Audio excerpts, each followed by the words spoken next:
Did you know solo leveling author just dropped Igris' backstory? Here is the story before becoming a shadow soldier. Ignis was human. His godlike swordsmanship brought him wealth, honor, and popularity, but he considered them nothing more than annoying accessories. Ignis wanted to achieve more. Although he already possessed skills that no one could match, he simply believed that somewhere there was an opponent who would bring him more excitement and thrill than he had ever felt in this life.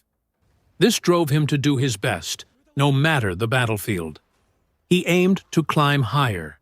His wish would be fulfilled someday. He was sure of it.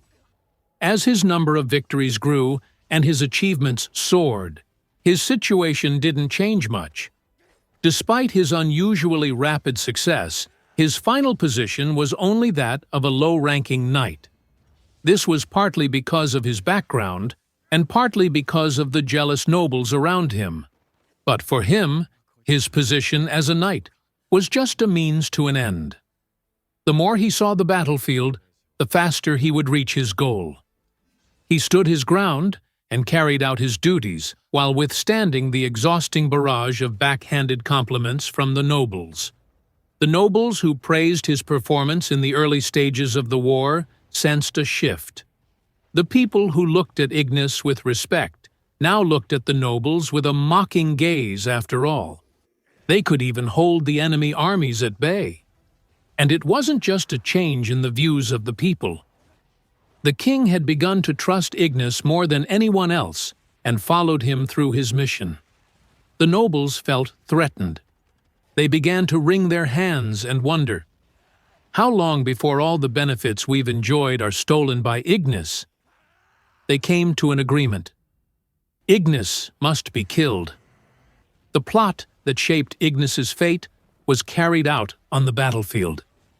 Ignis's soldiers were surrounded not by enemy troops, but by their former allies, wrongfully accused of treason. Of course, with Ignis's skills, dealing with the nobles' soldiers wouldn't have been difficult. But he hesitated to defend himself. His brothers, his wife, and his children had been taken by the nobility. Their lives depended on his choice. Once more, his desire to face an even greater challenge arose. He had to make a decision. He turned and saw his child. They looked just like him.